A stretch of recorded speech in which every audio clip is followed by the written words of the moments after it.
நமஸ்காரம்.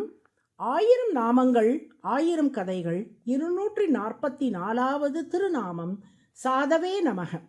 தனது அத்தை மகன்களாகிய பாண்டவர்களை சந்திப்பதற்காக துவாரகையில் இருந்து இந்திரபிரஸ்தத்துக்கு எழுந்தருளினான் கண்ணன். கண்ணனை ஒரு கணம் கூட விட்டு பிரியாமல் கூடவே இருந்து பணிவிடைகள் செய்து வந்தான் அர்ஜுனன். தினமும் காலையில் கண்ணன் தியானம் செய்வதைக் கண்ட அர்ஜுனனுக்கு வியப்பு ஏற்பட்டது. பக்தர்களாகிய நாம் பகவானான கண்ணனை தியானிக்கிறோம், கண்ணன் யாரை தியானிக்கிறான் என்று சிந்தித்தான்.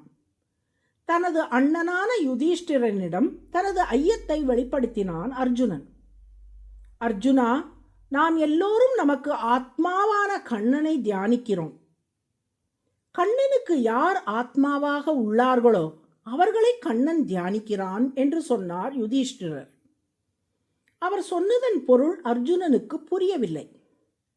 நமக்கு ஆத்மாவாக கண்ணன் இருக்கிறான், கண்ணனுக்கு ஆத்மாவாக யார் உள்ளார் என்று சிந்தித்தான் அர்ஜுனன்.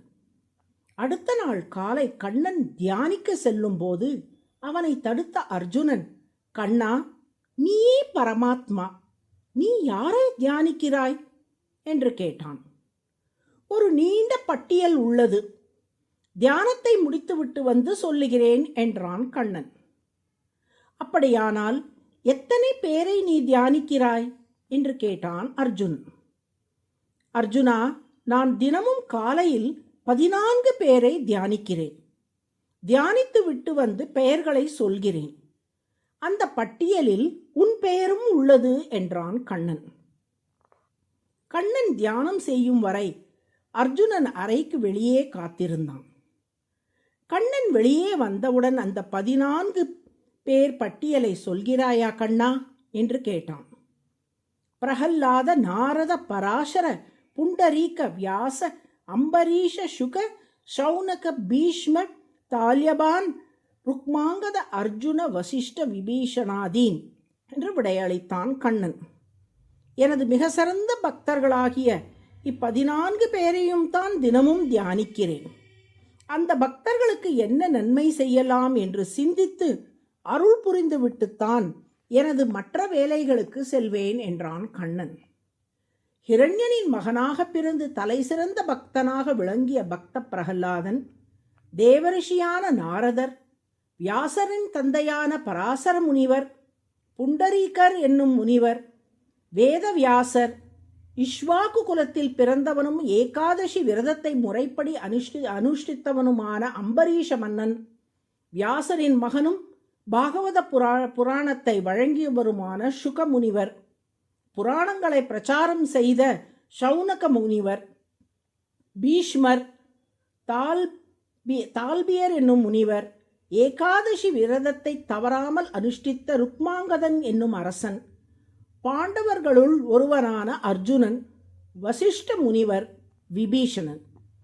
கண்ணா, உனக்குள் ஆத்மாவாக இருப்பவரை நீ தியானிப்பவதாக அண்ணன் யுதிஷ்டிரன் சொன்னாரே என்று கேட்டான் அர்ஜுனன். என் பக்தர்களையே எனது ஆத்மாவாக நான் கருதுகிறேன். அதைத்தான் உன் அண்ணன் அவ்வாறு கூறியுள்ளார். என் பக்தர்கள் பக்தியோடு எனக்கு சிறிதளவு திரவியத்தை சமர்ப்பித்தாலும் அதை மிக பெரியதாக கருதி அவர்களுக்கு அருள் புரிவேன். அவர்களுக்கு தேரோட்டியாகவும் தூதுவனாகவும் செயல்படுவதை பெருமையாக கருதுகிறேன். அவர்கள் இட்ட வழக்காக நான் இருப்பேன். அவர்கள் விரும்புவதை சாதித்து கொடுப்பேன் என்று சொன்னான். அடியார்களையே தனக்கு உயிராக எண்ணி அவர்களின் கட்டளைகளை ஏற்று அவர்கள் விரும்புவதை சாதித்து தருவதால் திருமால் சாது என்று அழைக்கப்படுகிறார். சாத் என்றால் சாதித்தல் என்று பொருள். அடியார்கள் விரும்புவதை எல்லாம் சாதித்து தருவதால் சாது. அதுவே சகஸ்ரநாமத்தின் 244வது திருநாமம். சாதவே நம என்று தினமும் சொல்லி வரும் அன்பர்களின் நல்ல ஆசைகளை திருமால் நிறைவேற்றித் தருவார். நாராயண நாராயண.